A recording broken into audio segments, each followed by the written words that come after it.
Okay, maybe I do have time to clip it real quick. Let's do this. The way it is, because it has been explained to them very clearly that you do the policy bill, you cannot even do the financing until you go through all the federal processes, and that's going to happen separately.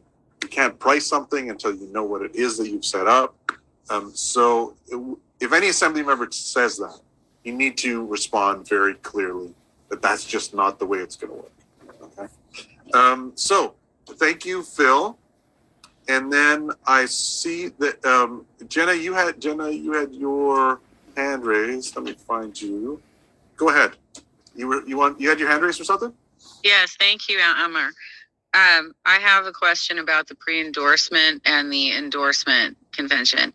So obviously, it's too late now to rewrite the past. But back in 2018, there was a very successful endorsement poll, and that was against Dianne Feinstein, right?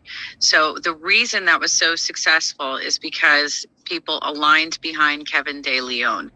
So my question to you all as a progressive caucus leadership board, between now and the pre-endorsement conference, what are you going to do to lift up some of the progressive candidates like Shahid Bittar, Ruth Levinos, Angelica Duenas, who's on the call tonight? What do we do? Can we do something organized to actually get them some airtime so the delegates know them and will consider pulling the endorsements in their respective districts so that it's an open race? Thank you. So it's Jenna, it's like you're reading our agenda, because next up is the pre-endorsement. So we're going to be talking about what the plan is. So I know that for a lot of folks, it is the first time through this process, and certainly most folks have not pulled an endorsement, and it is sort of a convoluted process, and there are a lot of dates and stuff involved. So I'm happy to answer more questions afterwards. If you want to raise your hand if something's not clear, put it in the chat, and we can try to clarify things now. But we can have more conversations over the next few days and over the weekend too if something's not clear.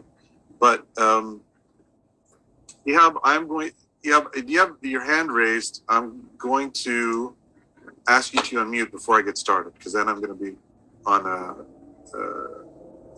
speaking for a few minutes. So go ahead. Okay, thanks. You might already answer this question in your next speech, but I was going to try to ask about the getting the 20. Okay, so he did not want to answer my question. So let's have this not maximized anymore. 20%. Hold up. Of voters in that district to sign the petition to. I might have just messed this up, but I want to show you an image. So I did take some screen caps, y'all. I did take some screen caps from the chat, and they got a little rattled. That I was asking questions like this. So let's see what I got here. I got some stuff. I know I have like all kinds of stuff going on in here. This was my first screen cap. I don't know if I can maximize this enough. Let's see. I guess I can. I can maximize this enough. I took some screen caps. This is before I even got to ask the question. Brandon Harami was like telling me to type my question in the chat instead of actually stating it on the call, right? Let's see where it is, because I responded to him. There's another. Do you have a question? I have an important question about the endorsement process. I missed a word. I have a galaxy. Galaxies eat up words. I would like to be heard, is what I meant to say.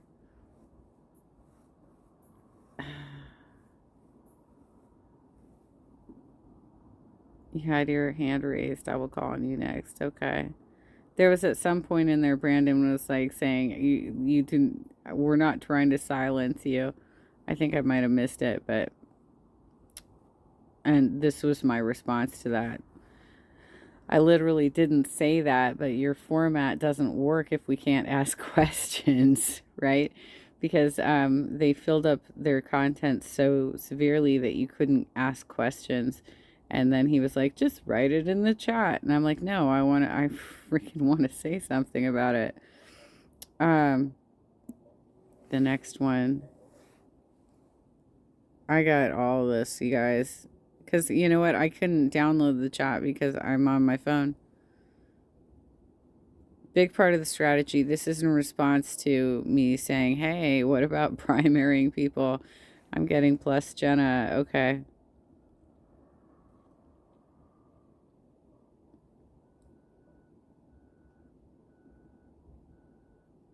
Brandon. I informed Shahid in detail how to pull the endorsement, and he simply never did. I personally don't think he has any chance or intention on winning. This is where I started realizing that he was the one behind it. He is the one behind Shahid's kind of bizarre clip where he's like, the LGBTQ community is coming after me. He was based on this talking about Brandon. So Ajamu says, Brandon, since Shahid is running, let's have him speak to his candidacy. I'm gonna cut that word at our next meeting. Then Brandon drops a Medium article he fucking wrote about him. My take on Shahid. Okay, Brandon, you've outed yourself. Now we know. And now he's got his allies jumping in. Now we know that's where it's coming from. I tried pulling Pelosi's in 2018 and they moved the goalposts after the deadline. Karen Burnell comes on later and freaking backs this statement up. So obviously you and Karen have been tight for a while, right, Brandon? You guys have been tight for a while. Very interesting. So this is my commentary while Karen is backing up Brandon and his bullshit and defending the fact that we're not going after Pelosi's endorsement at the CDP level. Okay. Y'all, like, we're willing to throw away the caucus status, but you're too scared to go after Pelosi's endorsement. That's amazing to me. So when they're saying, she's, okay, so I'll try and get to that clip too. She's saying that, they moved the goalposts. And she's repeating basically what Brandon put in the chat. The thing is that was in 2018. That was 4 years ago. So what did you do within the party to try and change the rules to get rid of that protection and make it democratic, as Karen said, so that every candidate had to fight for their endorsement? What was done? I would like to know the details of this.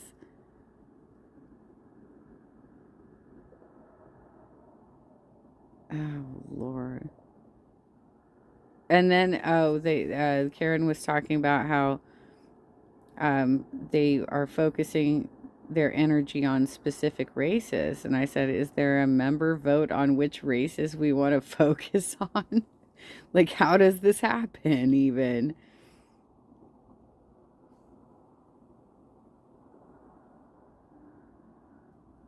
We can't take a vote on supporting any candidates? This is Brandon Harami. Like I said, he's one of the vice chairs. I can't remember which region. I think he's like from Silicon Valley or something. And he's also like high level Our Revolution at the California state level, and Karen has like a total in at the national level. This is so weird that you guys do this. Oh, crap. I just got to the best part and it just like went away. Okay, hold on. I hit the wrong thing or something. Okay, so that was me. Was it presented as a rules challenge? Is there a member vote? This is where it starts. Brandon, it makes absolutely no sense that we wouldn't try to pull Pelosi's endorsements. It would make national news. That's so crazy that they missed this opportunity. Okay, let me go back to the video. Pull the endorsement from consent. Is there like a special form that you have to fill out with those signatures, or do you like create your own Google form petition and then submit that? Yeah, let's talk about that. That's an important part. I will get to that in just a moment. So first, let's talk about why we're even doing this, right? It's certainly true that, in your district, you want somebody endorsed. You want to know the process so that you can get that person endorsed. And then, so basically, they sent out an email with the instructions of how to do this, but they had no instructions on who they wanted to specifically target. And now it's basically too late. It's basically too late. Like, we have so little time at this point to organize and actually make this happen. you want to try to get that person elected, right? That's the obvious reason that we want to go through an endorsement process. Sorry. But there's also a strategic reason for the entire state about this, y'all. That comes into play here. And Karen Bernal, our former Progressive Caucus chair, has spoken eloquently about this on many occasions, is that if we think about how the party is set up, obviously there are the assembly delegates. Okay, I want you to notice how he defers to Karen, because she is the shadow leadership behind this operation. That are elected in every region, and then there's the committee, central committee delegates that are another third, and then there are all these appointed delegates. Now, a lot of those are geographically restricted, but in addition to those, there are a number of delegates by statewide party officers, party leaders, the leader of the Senate, the leader of the Assembly, who have dozens of delegates that they can appoint and that they can really put anywhere. And, if we think of an example that, Alex Lee is somebody that we want to make sure gets the party's endorsement, and he has, a challenging race against somebody that used to be in the Assembly. So what the party might do is say, okay, he's the incumbent, so he has a bunch of appointees already. Let's make our appointees in Alex Lee's district so that we can give the endorsement to his opponent. Now, they might do that in Alex Lee's district. They might do that, we have Fatima who's running for Assembly, and so they might send some into that district to make sure that Fatima doesn't get the endorsement. But they can only do that so many times. There's not an infinite source of appointed delegates. So when we pull as many endorsements as possible, it increases the playing field and the battlefield for the leadership of the party, the Assembly, the Senate, that they have to decide, all right, it's not just one or two folks that we're trying to protect. There's 6 or 10 or 15 or more races. This is literally like cramming for a final. They had all year. So they all got elected somewhere around like April. They got elected in April. They had almost an entire year to organize around this, and they are cramming for the final at this point. They're just like, well, let's just pull everybody. Let's just pull everybody. You had more than a year because so this entire group of people Karen has been organizing slates to dominate this progressive caucus ever since I've been in politics, you guys. And I've been in politics since 2017 now. So this rules change could have been fought for within the party for years. Well, what the hell, even? That now we're trying to spread our delegates around. And the more we pull as progressives, the harder it makes it for them to respond. The more they have to spread their delegates around, the more likely that folks like Fatima and Alex Lee get the endorsement because there's less outside delegates flooding in. And I'll give you a very good example. I mean, this is not theoretical. Here in the Sacramento area, Regina and I and our other colleagues in Assembly District 9 and Congressional District 7, for a few cycles, we have been pulling the endorsement of Assemblymember Cooper, pulling the endorsement of Assemblymember Barra. Barra actually couldn't get the endorsement when nobody was running against him a few cycles back. There was no other Democrat. He lost to nobody. And then he lost the pre-endorsement, had to go to the convention, and then the party saved him at convention. But I bring that up because, look, this can be done. You can do this, but a lot of us are going to have to do it together. And how they, save folks like Barra or Cooper or Pan or others up in Sacramento is that they appointed a lot of delegates into our district. We had all sorts of people we had never heard of, but they can only do that so many times. So I hopefully I've made that. You really underestimate the three legs of the stool, Amber. You really do. Like, basically, what they have within their war chest, the Progressive Caucus, for which I am a member, is the majority of their focus have been on the assembly delegate elections. They really haven't gotten much into Central Committee, and they haven't gotten many people elected. So the Central Committees also are one leg of the stool. Basically, each one of these county Central Committees get to send almost their entire delegation to the CDP, plus a few alternates too. And the elected officials, the PLEO's party leaders and elected officials, they also get, not only do they get a seat at the table themselves, but they get to appoint a certain amount of additional delegates.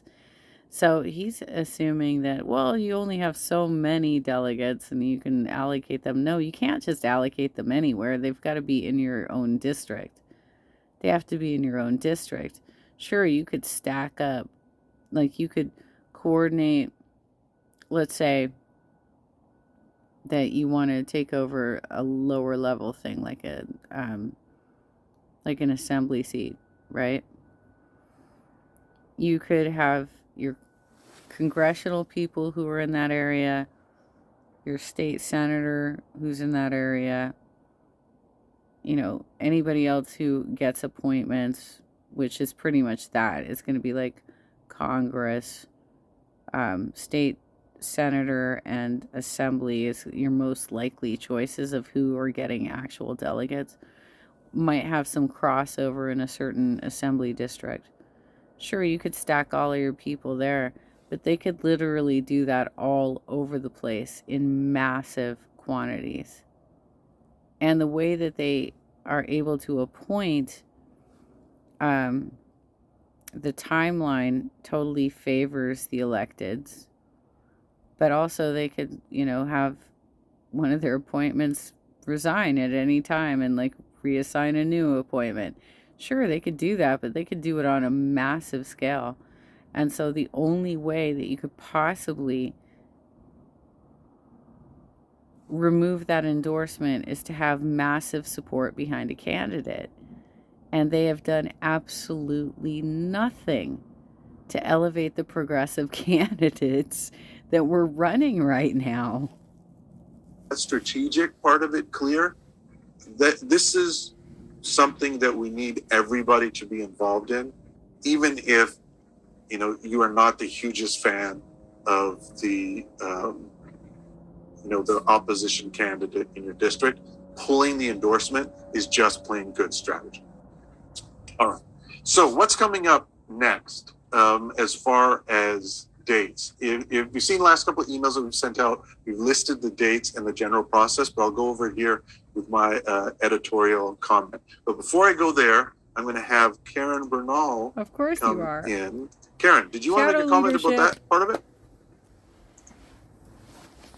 Yeah, I just wanted to say that, you know, for some people who may be squeamish about the prospect of, you know, organizing fellow delegates in their district to pull an endorsement, you know, one of the things that the party has done very successfully is they have created a system whereby it seems that when you pull an endorsement, you're doing a very negative thing.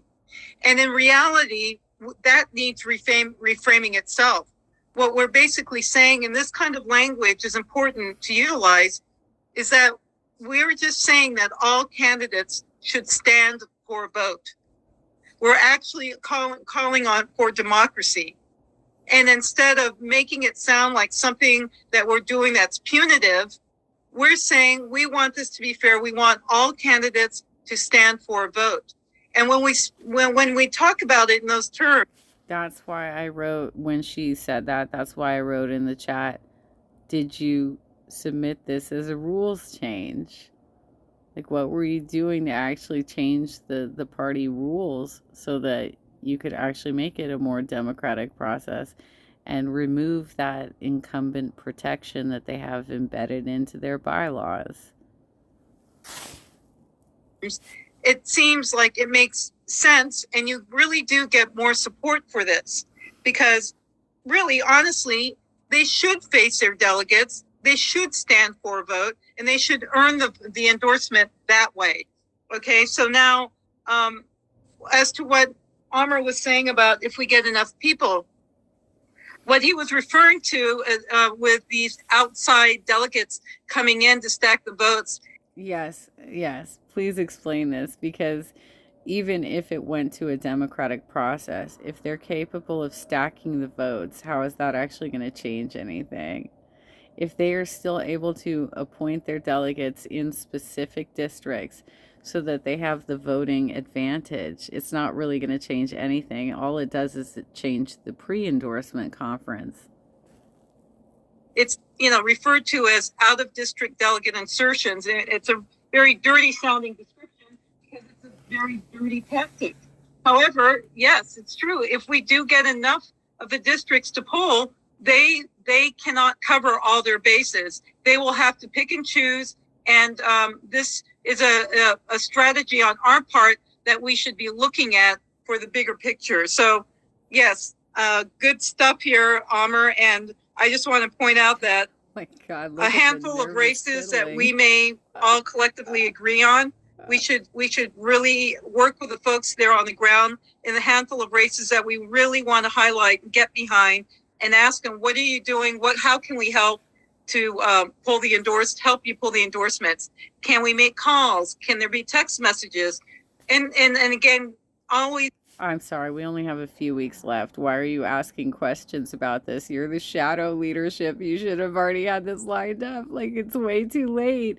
Why is this? What can we do? How can we do this? You really thought that you could make a difference this close to the pre-endorsement conference? Oh my God, even. Okay, all right, okay. I am eager to see how this plays out. Utilize the framing of, we just think that all candidates should stand for a vote. Thank you. Yeah, thank you, Karen. Those are all really good points. And, you know, let's talk about the process a little bit. You know, what happened is we had to wait for the new districts to be. Let's skip ahead. She comes back on, I think, at some point. Let's see where. Because she talks about organizing at some point. I don't know where it is. Hard. We just had to, get 2 or 3 people and have the conversations. And Regina and I and others did in Assembly District 9 and CD7. And it wasn't that hard. I know it doesn't happen a lot because folks see it as a negative thing. But like Karen was saying, if you reframe it as democracy in action, we just want a vote. I think you'll have a lot of success. And y'all are smart people, and it's all math. It's all math. Come on. These are people cramming for a final at the last minute. One side benefit of this is we are going to be doing this project at the same time that CalCare fight is happening. So, if you pull an endorsement, all of a sudden an assembly member or senator is going to want to talk to you because they don't want to lose that endorsement vote. You know why they're focusing so hardcore on the CalCare thing, which is a wonderful thing, is that they're not having to do the work behind it. That is the California Nurses Association. They're doing all the work behind that. Tag-alongs. And then you can talk to them about CalCare and maybe get them to do something that they otherwise might not do because you pulled their endorsement. Okay, I am going to adjourn the meeting, and I get a motion to adjourn. Norman, can I say and one then more we thing? can do announcements. Just Can a I say- second. Just Okay. a second, gentlemen. A motion to adjourn. So moved. All right, and so we are adjourned, and now we will do off the agenda announcements. Raise your hand if you want to have a question, an announcement. We'll do that for a little bit. Ihab, you're first, then Ajamu, then Brady. Okay, thanks. This is just a continuation of what I was saying earlier about CD50. The candidate that I'm interested in endorsing is Kylie Titano. No term limits. So it's open, and I am ready to take on this role, and I feel I'm ready and really prepared for this. Not only am I a graduate from LAUSD, I am a proud mommy of an LAUSD student. I have a PhD from Columbia University in education. I am a proud progressive through and through. You are all my kind of people. I really enjoy listening to the conversations and pulling endorsements. And CalCares, I'm a big supporter of AB 1400. And also, I have educational experience and professional experience in research and program evaluation and critical policy analysis, just not any policy analysis. I come from a critical analysis framework where we look for the values that are not there and the values that are and what is missing. And what we are missing is social justice and equity in our public education system.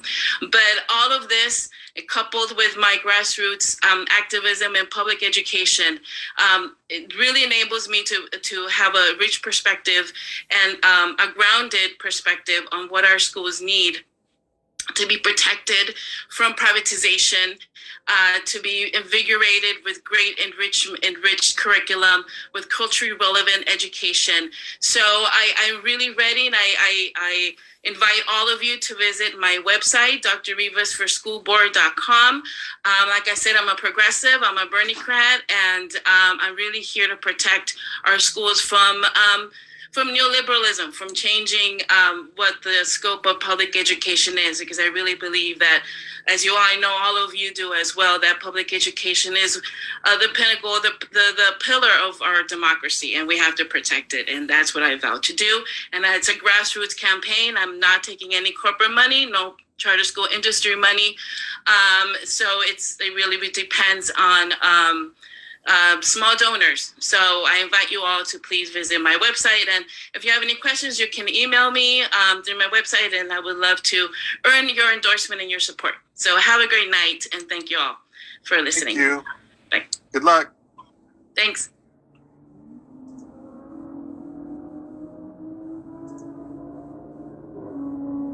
Jenna? Oh, thank you. I don't have my camera on. Oh, here we go. Okay. Currently I'm working for Unite here, trying to get measures on the ballot.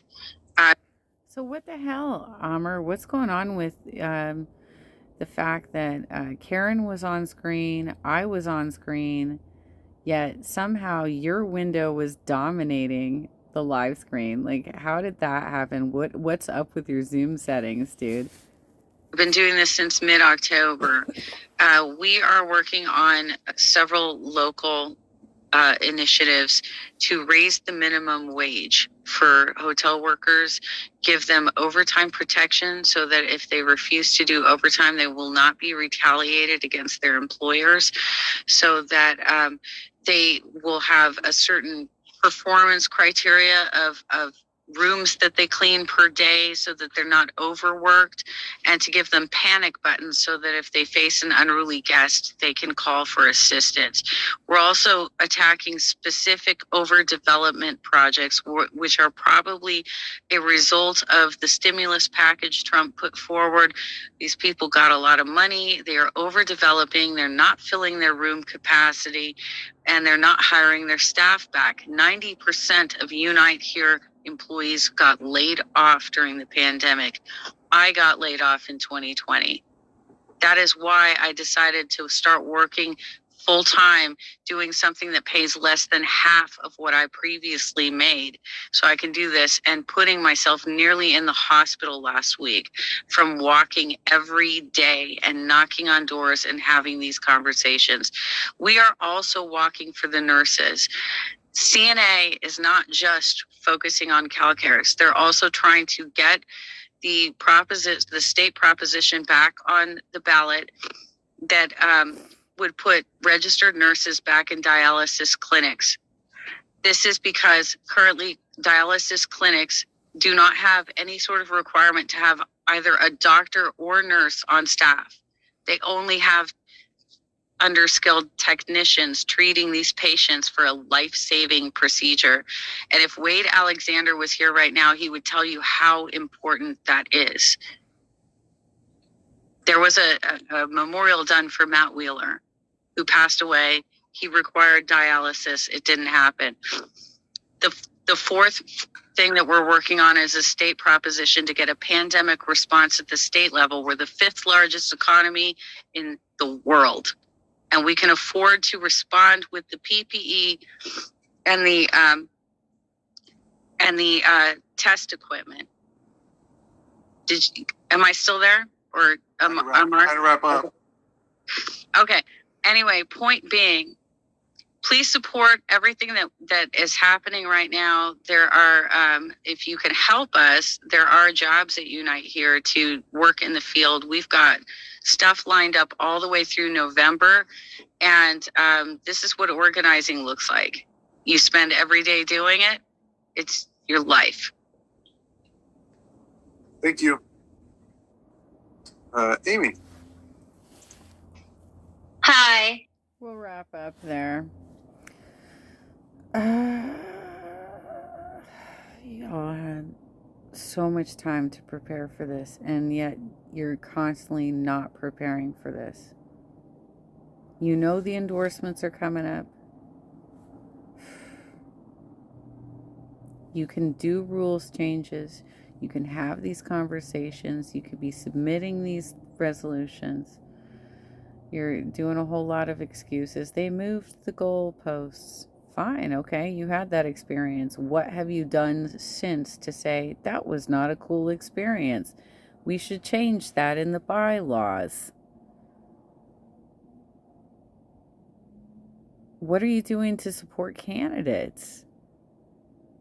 What are you doing that could actually make the change that you're seeking, rather than having, I realize that we didn't even have the conversation tonight, but it was on the original agenda. Again, like, what are, like, do we belong in the CDP? Like, you keep putting that on the agenda, you keep wanting to go that direction, but it just seems like you're not really focused or know how to organize properly. It seems like we're not getting anything done because you're doing a lot of performative bullshit. And you could have attacked Pelosi's endorsement. You could have.